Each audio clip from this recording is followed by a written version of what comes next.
ಯಾರ ಮೇಲೂ ಬೇಜಾರಿಲ್ಲ. ಇದರಲ್ಲಿ ಯಾರ ತಪ್ಪೂ ಇಲ್ಲ. ಪರಿಸ್ಥಿತಿ ಆಗಿದೆ ಅಷ್ಟೆ. ಗುರೂಜಿ ಕಾಯ್ತಿರ್ತಾರೆ. ನಾನು ಹೊರಡ್ತೀನಿ ಅಮ್ಮ.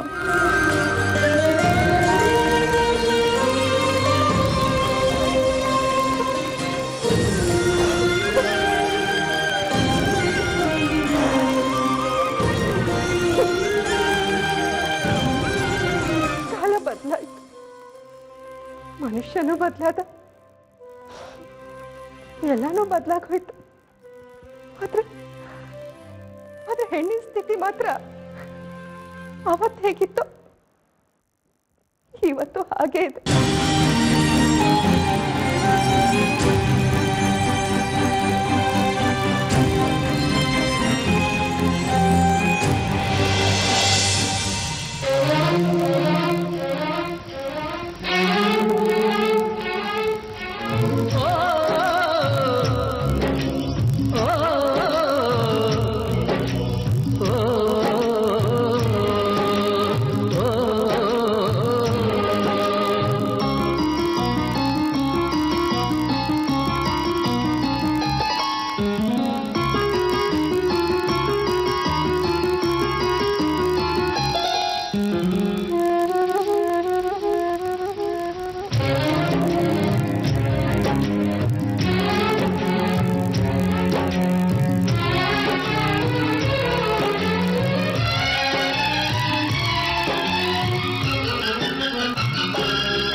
ಡಾಕ್ಟರ್, ಹೊಟ್ಟೆಲಿರೋ ಮಗು ಬದುಕೋ ಡೌಟು ಅಂತ ಹೇಳಿದ್ರು ಆ ನರ್ಸು. ಅದಕ್ಕೆ ಸ್ಕ್ಯಾನಿಂಗ್ ಮಾಡಿಸಿದ್ದು. ಮಗು ಹೇಗಿದೆ? ಬದುಕಿದೆ ತಾನೆ?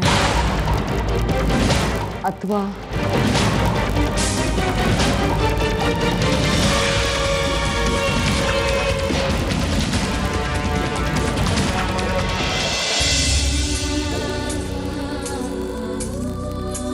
ನಾನು ಯಾವತ್ತಿದ್ರೂ ಹೋಗೋಳೆ. ಇವತ್ತು ಹೋಗ್ತಿದ್ದೀನಿ. ಯಾಕೆ ಅಳ್ತೀರಾ? ನಾನು ಹೋದ್ರೇನು ನಿಮ್ಮ ಮಗಳು ಬರ್ತಾಳಲ್ವಾ? ರಾಧಿಕಾ, ನನ್ನ ಮಗಳು ನಿಜವಾಗ್ಲೂ ವಾಪಸ್ ಬಂದ್ರೆ ಎಷ್ಟು ಸಂತೋಷ ಕೊಡ್ತಿದ್ಲು. ಆ ಸಂತೋಷನ ನೀನಿರೋಷ್ಟು ದಿನಾನು ನೀನೇ ಕೊಟ್ಟಿದ್ಯಾ. ಈ ಋಣ ನನ್ನ ಮೇಲೆ ಯಾವತ್ತೂ ಇರುತ್ತೆ. ನೀವು ಯಾರು ಅಂತಾನೆ ಗೊತ್ತಿರಲಿಲ್ಲ. ನಾನು ಇಲ್ಲಿಗೆ ಬರ್ತೀನಿ ಅಂತಾನೂ ಅನ್ಕೊಂಡಿರ್ಲಿಲ್ಲ. ಎಷ್ಟು ಬೇಗ ಏನೇನೆಲ್ಲ ಆಗೋಯ್ತು. ಯಾರ್ಯಾರ ಋಣ ಎಲ್ಲೆಲ್ಲಿರುತ್ತೋ, ಎಷ್ಟೆಷ್ಟಿರುತ್ತೋ. ಇವತ್ತಿಗೆ ನಮ್ಮಿಬ್ಬರ ಋಣ ಮುಗೀತು ಅನ್ಸುತ್ತೆ. ಅದಕ್ಕೆ ಆ ದೇವರು ನನ್ನ ಇಲ್ಲಿಂದ ಹೊರಡೋ ಹಾಗೆ ಮಾಡ್ದ.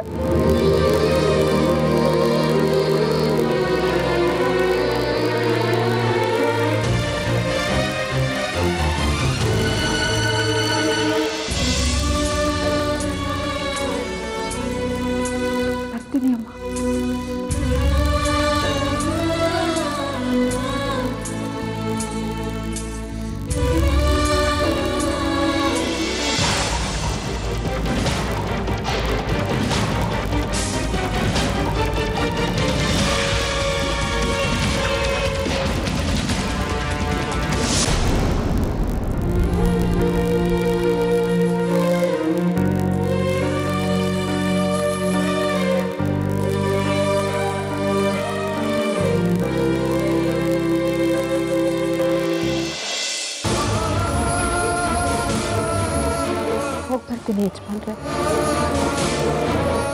ನಿಮಗೆ ತುಂಬ ತೊಂದರೆ ಆಗಿದೆ.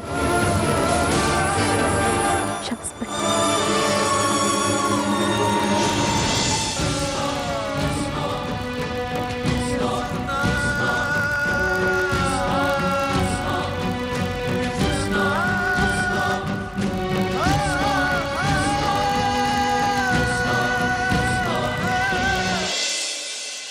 ಮಗು ಫಸ್ಟ್ ಕ್ಲಾಸ್ ಆಗಿದೆ.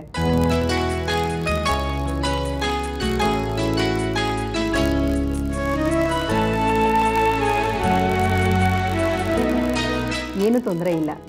ಅವಳು ಸುಮ್ಮನೆ ನಿಮ್ಮನ್ನ ಹೆದರ್ಸಕ್ಕಾಗಿ ಹೇಳಿದಾಳಷ್ಟೇ.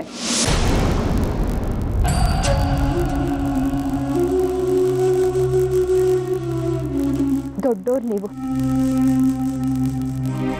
ನಿಮ್ಮಂಥವ್ರಿಗೆ ನನ್ನ ಮೇಲೆ ಅನುಮಾನ ಹೇಗೆ ಬಂತು? ನಿಜ ಹೇಳ್ತೀನಿ, ನೀವು ಅನ್ಕೊಂಡಿರೋ ಹಾಗೆ ಏನೂ ಇಲ್ಲ. ನನ್ನ ಗಂಡ ನನಗೆ ಸಿಕ್ಬಿಟ್ರೆ ಸಾಕು, ಎಲ್ಲ ಪ್ರಶ್ನೆಗಳಿಗೂ ಒಂದೇ ಸಲ ಉತ್ತರ ಸಿಗುತ್ತೆ.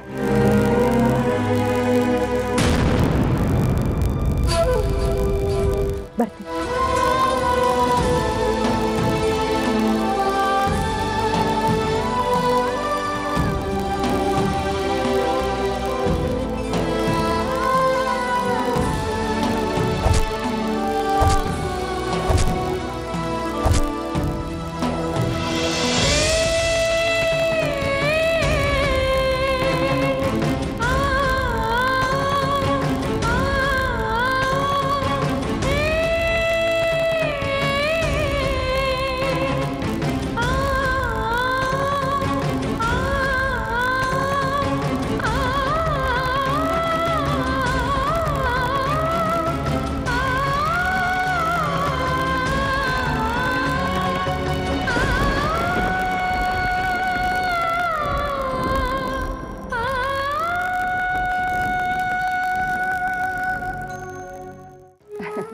ನೀವೇನು ಹೆದರ್ಕೋಬೇಡಿ, ತಗೊಳ್ಳಿ. ಇದು ಡೆಲಿವರಿ ಟೈಮೇನೆ. ಅವನ್ನ ಇಮಿಡಿಯೇಟಾಗಿ ಕರ್ಕೊಂಬಂದು ಅಡ್ಮಿಟ್ ಮಾಡಿ. ಥ್ಯಾಂಕ್ ಯು ಡಾಕ್ಟರ್, ತುಂಬಾ ಥ್ಯಾಂಕ್ಸ್. ತುಂಬ ಹೆದರ್ಕೊಂಡ್ಬಿಟ್ಟಿದ್ದೆ ನಾನು. It's okay.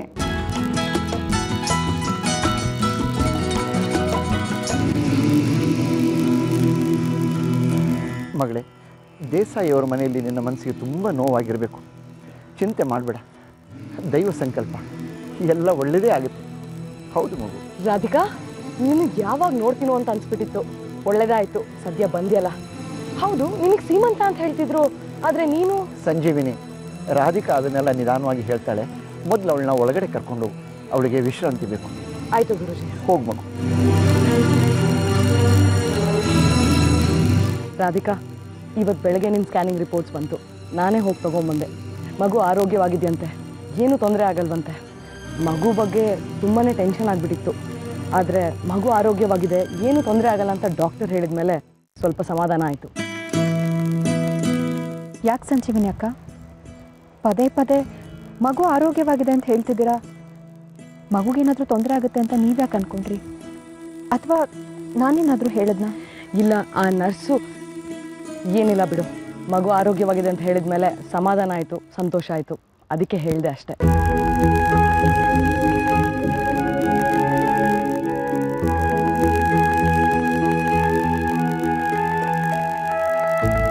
ಯಾಕೆ ಸಂಜೀವಿನಿ ಅಕ್ಕ, ಏನಾಯ್ತು?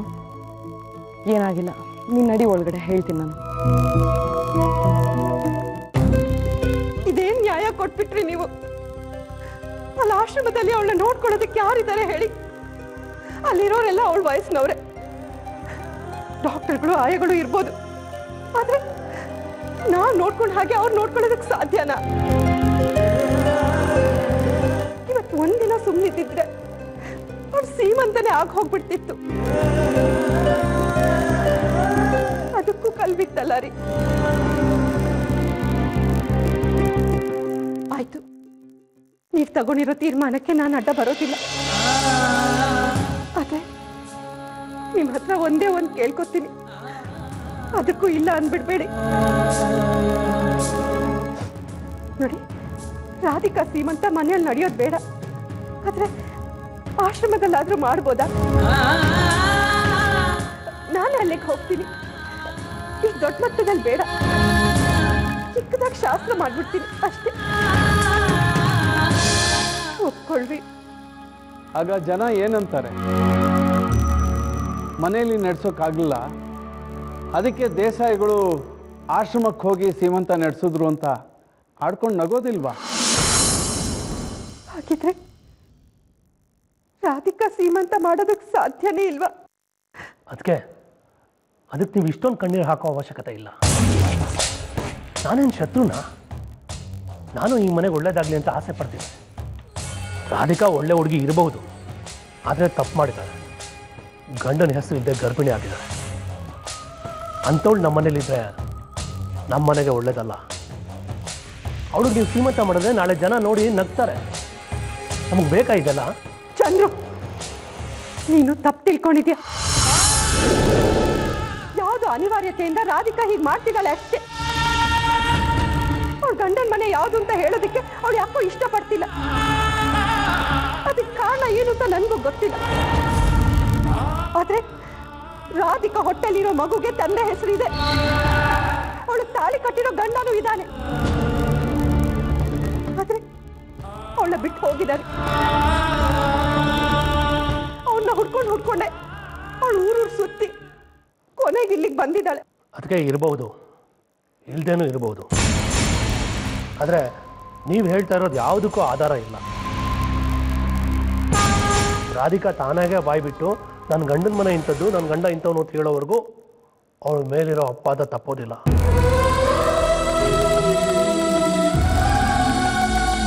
ರೀ, ನೀವು ಹೇಳಿ, ಇದೇ ನಿಮ್ಮ ಕೊನೆ ತೀರ್ಮಾನನ? ಬದಲಾಗೋದೇ ಇಲ್ವಾ?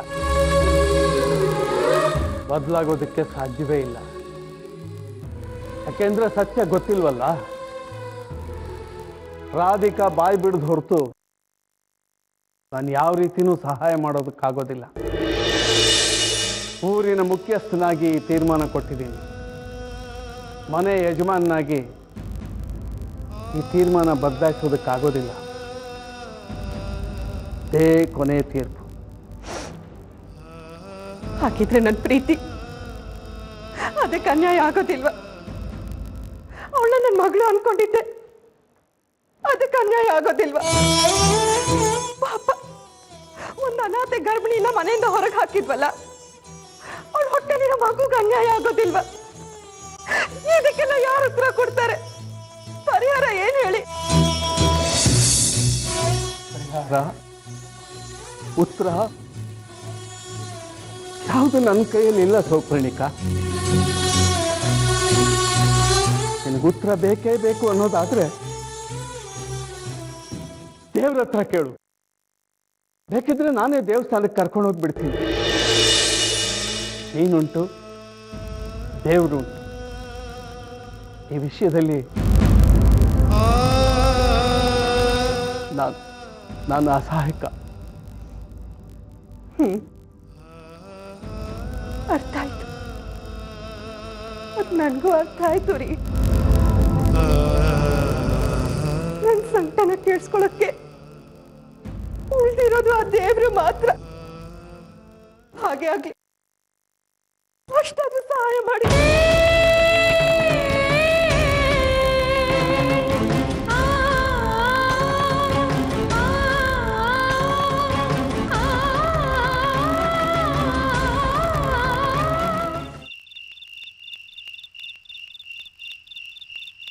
ಚಂದ್ರು, ಈ ಗುಡ್ಡಳ್ಳಿ ಕ್ರಾಸಲ್ಲಿ ಒಂದು ಹಳೆ ದೇವಸ್ಥಾನ ಇದೆ, ನೋಡಿದ್ಯಾ?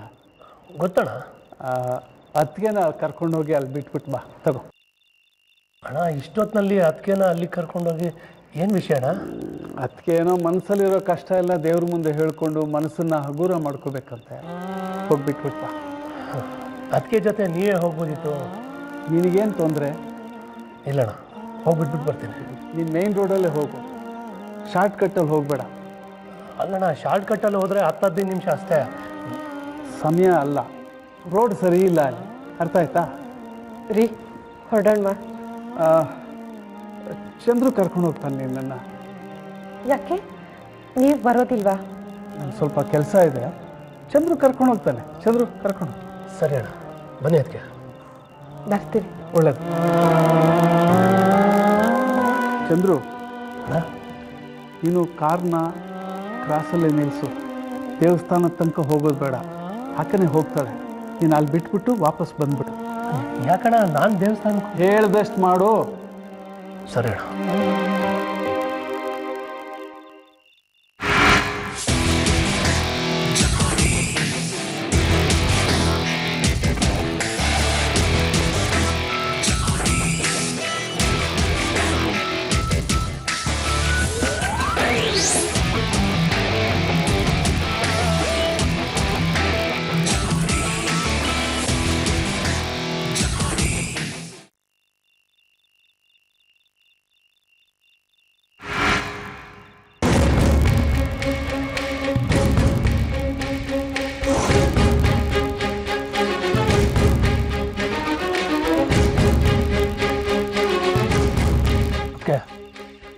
ದೇವಸ್ಥಾನ ಬಂತು. ಅಣ್ಣ ಹೇಳಿದ್ದಾನೆ ಕಾರಿಂದ ಇಳಿಬೇಡ ಅಂತ. ನಿನ್ನ ಜೊತೆ ಬರೋಕ್ಕಾಗಲ್ಲ. ಅವಶ್ಯಕತೆನೂ ಇಲ್ಲ ಚಂದ್ರು. ಯಾರೂ ಇಲ್ಲ ಅಂತ ತೀರ್ಮಾನ ಆದಮೇಲೆ ತಾನೆ ನಾನಿಲ್ಲಿಗೆ ಬಂದಿದ್ದು. ಯಾರೂ ಬರೋದು ಬೇಡ.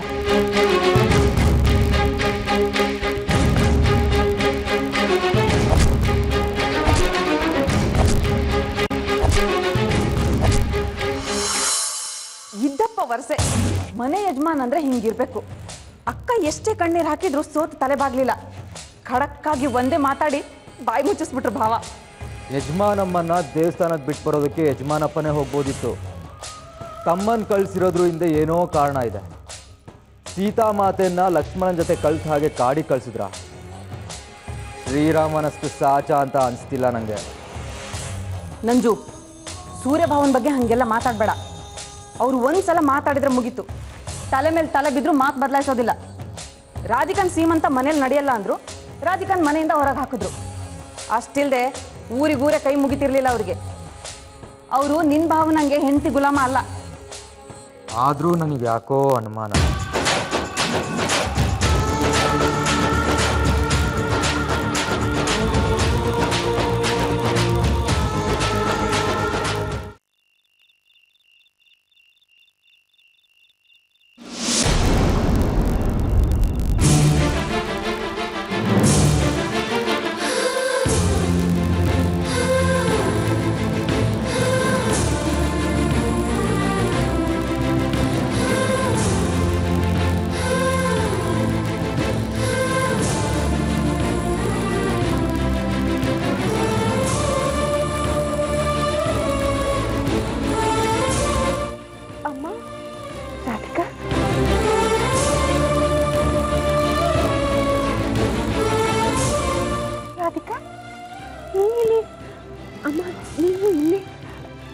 ಇಲ್ಲಿಗೆ ಬಂದೆ.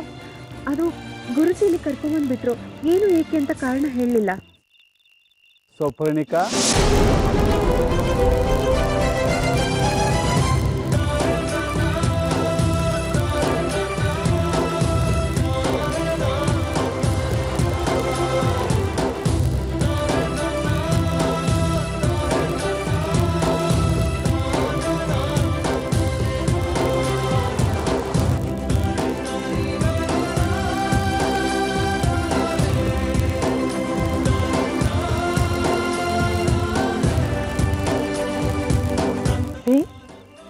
ಏನಿದೆಲ್ಲ? ರಾಧಿಕಾ ಇಲ್ಲಿ ಎಲ್ಲ ದೇವ್ರ ಕೃಪೆ ಸೌಪರ್ಣಿಕಾ. ನಿನ್ನ ಗಂಡನಾಗಿ ನನ್ನ ಕೈಲಿ ಇಷ್ಟೇ ಮಾಡೋಕ್ಕಾಗಿರೋದು. ನೀನು ರಾಧಿಕಂಗೆ ಸೀಮಂತ ಮಾಡಬೇಕಲ್ವಾ? ಇಲ್ಲಿ ಮಾಡು.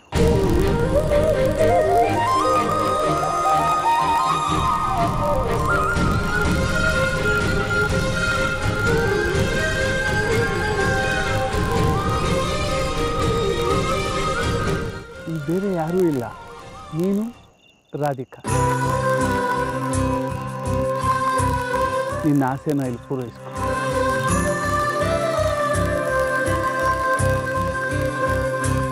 ಇಲ್ಲಿ ಬೇಡ ಅನ್ನೋರು ಯಾರೂ ಬರೋದಿಲ್ಲ. ನೀನು ಯಾರನ್ನೂ ಕರೆಯೋ ಹಾಗಿಲ್ಲ. ಇಲ್ಲಿದ್ದರೆ ನಿನ್ನ ಮನಸ್ಸು ತೃಪ್ತಿ ಆಗುವಾಗೆ ಸೀಮಂತ ಮಾಡು. ನಿನ್ನ ಆಸೆ ಪೂರೈಸ್ಕೋ. ಆದ್ರೆ ಇದನ್ನೆಲ್ಲ ನೀವು ಯಾವಾಗ ಯೋಚನೆ ಮಾಡಿದ್ರಿ? ಮನೆ ಮುಂದೆ ಅಷ್ಟೊಂದು ರಂಪ ಆಗಿ ರಾಧಿಕಾ ಮನೆ ಬಿಟ್ಟು ಹೋದ್ಮೇಲೆ ನಿನ್ನ ಕಣ್ಣೀರು ನನ್ನ ಕೈಲಿ ನೋಡೋಕ್ಕಾಗಿಲ್ಲ. ರಾಧಿಕಂಗೆ ಸೀಮಂತ ಮಾಡೋದು ನ್ಯಾಯ ಅಂತ ಅನ್ನಿಸ್ತು. ಆದರೆ ನನ್ನ ಕೈಯಲ್ಲಿ ಆಗ್ತಾ ಇರಲಿಲ್ಲ. ಅದಕ್ಕೆ